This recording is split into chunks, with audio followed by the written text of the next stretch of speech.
Welcome to this edition of the Head to Head Podcast. I'm your host, Cam McKinney, and this is episode number 156 of the podcast. And in this edition of the podcast, I'm talking about no-hitters because 2021 seems to be the year of the no-hitter in baseball. We are not even into June yet, and there have been 7 no-hitters. Here are all the no-hitters that have happened thus far in the Major League Baseball season. First, you had Joe Musgrove of the Padres throw one versus the Rangers, Carlos Rodon of the White Sox versus the Indians, John Means of the Orioles versus the Mariners, Wade Miley of the Reds versus the Indians, Spencer Turnbull of the White Sox versus the Mariners, and Corey Kluber of the Yankees versus the Texas Rangers. And even though it doesn't count, Madison Bumgarner threw a 7-inning no-hitter versus the Atlanta Braves. And this is angering a lot of baseball fans, the amount of no-hitters, because baseball used to look at the no-hitter as something sacred. Nolan Ryan is best remembered for throwing 7 no-hitters, right next to him being the all-time strikeout king. That was the most important thing about him, and people are looking at the guys who are throwing these no-hitters. Yes, some of them have potential. Joe Musgrove, Carlos Rodon, John Means, Corey Kluber used to be one of the best pitchers in the game, but Spencer Turnbull and Wade Miley are just some guys. Like, we don't think of them as really good pitchers, and when we think of no-hitters and all-time great no-hitters, we think of the ones that were thrown by great pitchers. Nobody talks about Dallas Braden's no-hitter on Mother's Day because he's Dallas Braden, and when guys like that throw no-hitters, we think less about the no-hitter. It's the same way we view home runs. Home runs used to matter because only the best players in baseball used to hit a large amount of them. Now you have guys like Joey Gallo, who isn't a superstar, hitting a ton of home runs. Back in the day, it was Barry Bonds, it was Ken Griffey Jr., it was Mark McGwire, it was athletes that we cared about. It's not about the no-hitter itself. If there were 7 no-hitters this year thrown by aces, we wouldn't be talking about it like it was a problem. Like if Max Scherzer threw a no-hitter, if Clayton Kershaw threw a no-hitter, if guys like that, if Garrett Cole had one of these no-hitters, we wouldn't be talking about it like it was a problem. But because it's some lackluster guys, we are looking at it as a major problem. The same way of the home runs. Nobody was talking about in the 1990s that all the home runs were a problem, because they weren't, because they were being hit by guys we really liked. We all loved Sammy Sosa. We all loved Mark McGwire. We all loved Ken Griffey Jr. It's not about the accomplishment itself. It's about who is doing it. Again, if aces were throwing no-hitters, no one would speak of it at all. Justin Verlander has thrown, 2 or 3 no-hitters in his career? We don't complain about Justin Verlander throwing no-hitters because we know Justin Verlander is one of the all-time best pitchers in Major League Baseball history. We start to question the no-hitter when guys like Spencer Turnbull and Wade Miley are throwing them. I also think what's really fascinating about the 6 no-hitters that have happened thus far this year have come against 3 teams. The Texas Rangers, the Cleveland Indians, and the Seattle Mariners have all had 2 no-hitters thrown against them. That's right, ladies and gentlemen. 3 teams are responsible for all 6 no-hitters. That's insane. And people are looking at it like it's a baseball problem. No, I think the biggest problem is those teams are awful and they have awful offenses. Remember, the Cleveland Indians are now without Francisco Lindor. They don't have Michael Brantley. They are without the offensive studs that they used to have in the past. The Seattle Mariners, I can't name you 5 position players on the Seattle Mariners. They no longer have Robinson Cano. They no longer have guys that you know about, like Nelson Cruz or Gene Segura. And the Texas Rangers, again, they have Joey Gallo. They no longer have Elvis Andrus. They no longer have guys that you care about. They are not a very good offensive team. So I think the biggest issue are those teams. We should be blaming those teams. We are talking about this like it's a wide baseball problem. I don't think a majority of these baseball teams are the issue. I think it's those 3 teams are really, really bad, and we need to pay attention to it when we talk about these no-hitters. I don't think every team in baseball has a no-hitter problem. I think it's those 3 teams in particular because they are all-time bad offensive teams. For example, look what what happened to Texas the game after the no-hitter. They got 7 shutout innings against Domingo Germán. They couldn't score against Domingo Germán or Corey Kluber, and they were also no-hit before that by Joe Musgrove. The Texas Rangers are an all-time bad offensive baseball team. It's safe to assume. So let's not call this a wide baseball issue. I think these 3 teams are the issue. And a lot of people like to say that these no-hitters are happening because every position player in baseball is coming up there to hit a home run and they don't put the ball in play. And while I somewhat agree with that theory, I think what's happened with starting pitchers is the reason why there are more no-hitters. Think about this.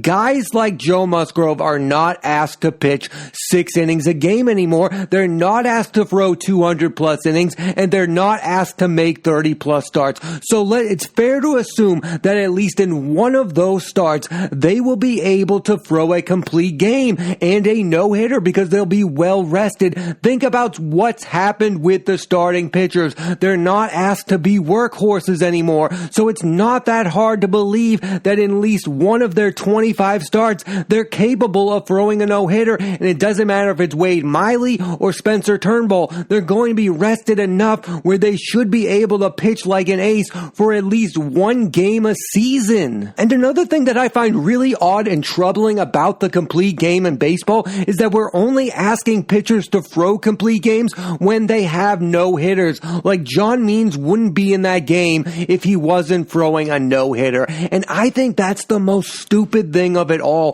Why can't you throw a complete game shutout without it being a no-hitter? That's the most insane thing about all of this. Like, we're only asking guys to throw complete games when they're going after this no-hitter because the teams are looking at the no-hitter as something sacred. It's the baseball teams' fault for saying, listen, I'm only going to let you throw 9 innings if you're going for a no-hitter, something that the majority of baseball fans no longer care about. Like, baseball holds the no-hitter as something way too sacred where they should really be caring about, hey, maybe we should get 2 or 3 complete games from this guy a baseball season. Not, oh, we're only going to let him go for the complete game if he has a no-hitter. That's the most ludicrous thing about baseball right now, is where the starting pitcher has gone. Like I said before, a starting pitcher is no longer asked to make 30 starts a season. A starting pitcher is no longer asked to throw 200 plus innings, and a starting pitcher is again no longer asked to throw complete games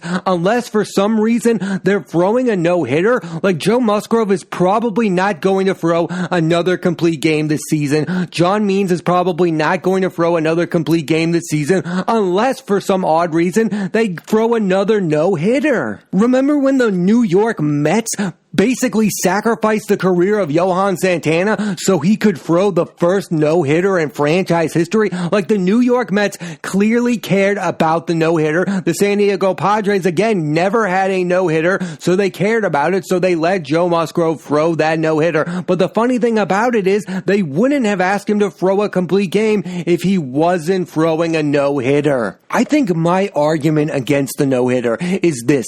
Some of the best pitchers in baseball history have never thrown a no-hitter. Here are some of the names. Roger Clemens, you know the guy that won 6 Cy Young Awards? Yeah, that guy never threw a no-hitter. Pedro Martinez, the best pitcher of his era, never threw a no-hitter. Greg Maddux, Mr. Control, the guy who won 5 Cy Young Awards, never threw a no-hitter. Tom Glavine, one of the best left-handed pitchers in baseball history, never threw a no-hitter. Add Steve Carlton to the list. He never threw a no-hitter. Yet, because they don't have a no-hitter, didn't hurt their legacy at all. Nobody talks about how Roger Clemens is missing a no-hitter from his resume. Nobody talks about the fact that Pedro never threw a no-hitter. No-hitters do not matter. Again, I think no-hitters are cool when a pitcher is having a great season and they cap it off with a no-hitter. Like Roy Halladay throwing a no-hitter against the Cincinnati Reds in the postseason was cool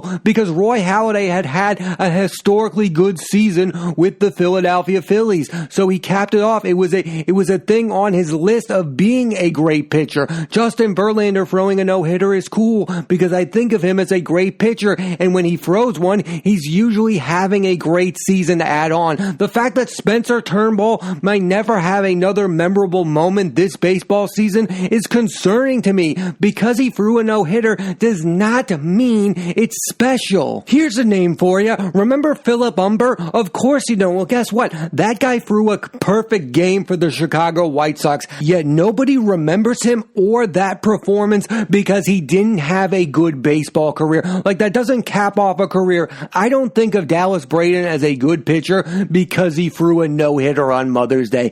Sorry, it doesn't work like that. And because Roger Clemens doesn't have a no-hitter, kind of makes me not care about no-hitters at all. The fact that Pedro Martinez, Greg Maddux didn't throw no-hitters kind of makes me think they're not that important at all. Remember Armando Galarraga almost threw a perfect game, but then the umpire made the wrong call? Well, guess what? Armando Galarraga was not a good pitcher before or after that moment, and we only talk about him because of that moment. We act like it would have been some special thing if he threw that perfect game or whatever. It wouldn't have. We only talk about it because it didn't happen. That's why it's memorable. The perfect game itself, nobody would have cared about because Armando Galarraga did not have a very good baseball career. No-hitters and perfect games are only cool when aces throw them and they cap off either a great season or a great career. Yes, it would have been cool if Roger Clemens threw a no-hitter. I think it's cooler that he had 20 strikeouts in 2 games.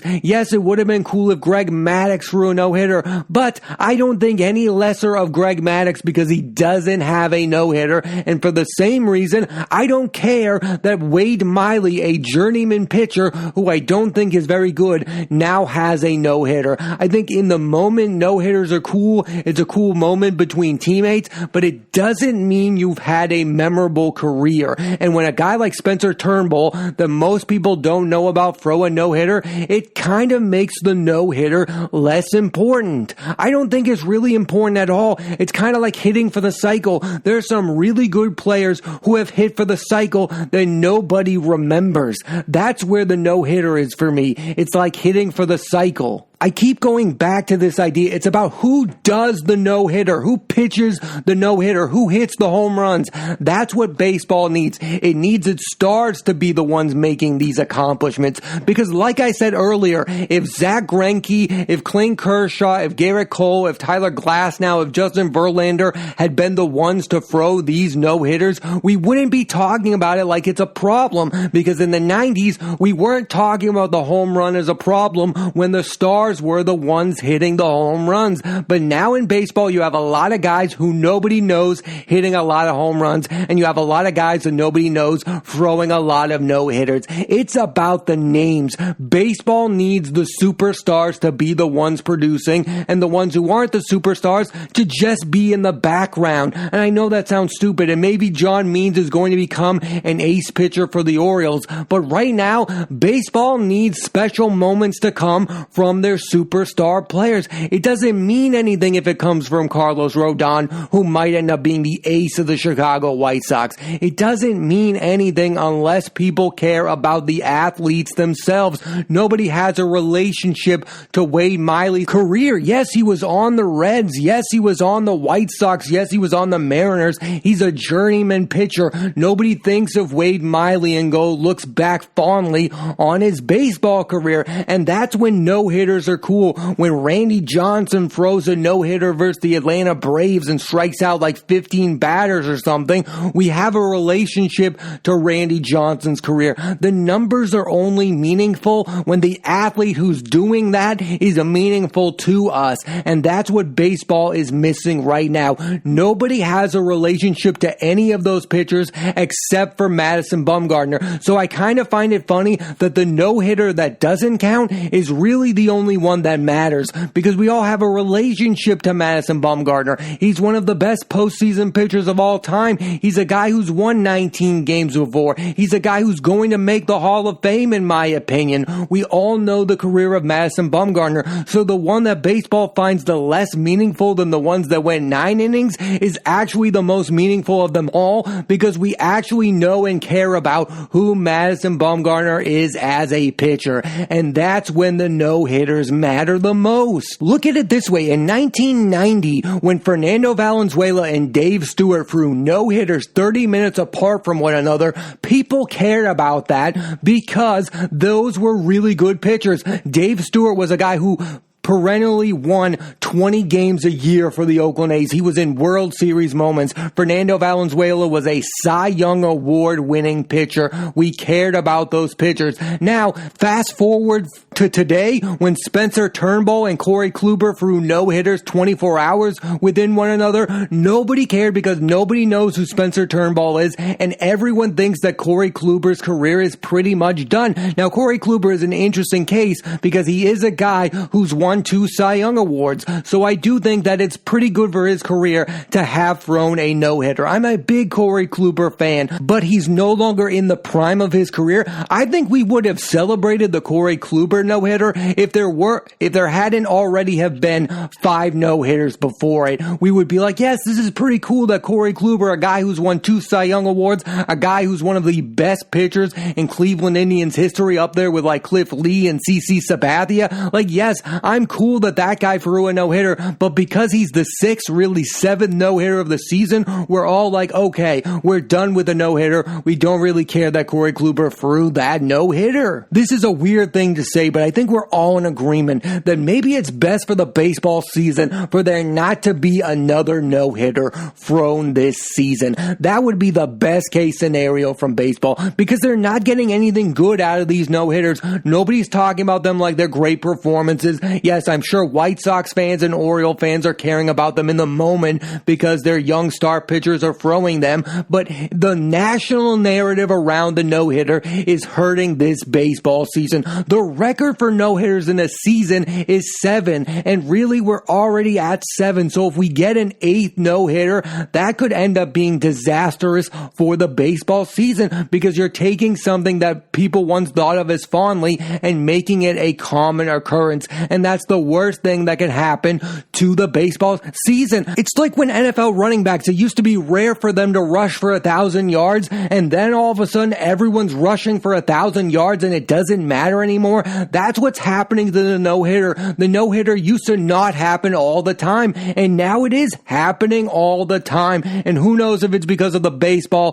Who knows if it's because everyone's throwing 95 miles per hour? Who knows if it's because all the hitters are trying to hit home runs? It doesn't matter what the problem is. It needs to stop unless it's somebody who's great and having a great season. Again, if Max Scherzer throws a no-hitter, nobody's going to complain about it. If Clayton Kershaw throws a no-hitter, nobody's going to complain about it. But the minute an unknown pitcher who nobody really cares about throws another no-hitter, we're all going to be up in arms saying this needs to stop now. So it's probably in baseball's best interest for there not to be another no-hitter this season because the narrative needs to go away for a while. And again, it's only happened against these 3 teams, the Rangers, the Indians, and the Mariners. So let's not act like this is a wide baseball issue, but I do think it's something that probably needs to stop sooner rather than later. Like, I think we need to go a solid year without a no-hitter happening. And for baseball, I hope it happens because it's going to control the narrative. As it keeps happening, this will be known as the year of the no-hitter, and there will have to be substantial changes to the game of baseball. It's like in 1968 when Bob Gibson had that ERA and every pitcher that year was dominating, and then baseball made changes. If, let's say we end this season with 10 no-hitters, there's going to be some drastic changes to baseball for the good and for the bad. So for baseball, I hope, and this is a weird thing to say out loud, I hope there is no more no-hitters because really none of them, other than the Madison Bumgarner 7-inning one, which is ironic because it doesn't count, matters. That's how I feel about the no-hitter right now, and that's how I feel most people feel about the no-hitter. The no-hitters need to stop, or baseball is going to have to change drastically, and that could be a problem. I hope there's not going to be any more no-hitters. And even if there isn't, 2021 will forever be known as the year of the no-hitter. This is going to be part of the narrative of this season. If these end up being the only no-hitters of the year, that's still 6 no-hitters thrown by guys who are not thought of as ace pitchers. It's not the best case scenario for baseball for these type of guys to throw no-hitters, because it does make the no-hitter less special. Thanks for listening to this edition of the Head to Head Podcast. I'm Cam McKinney, and there'll be a new episode of the podcast every Monday on Apple Podcasts and iTunes, so please rate, review, and subscribe.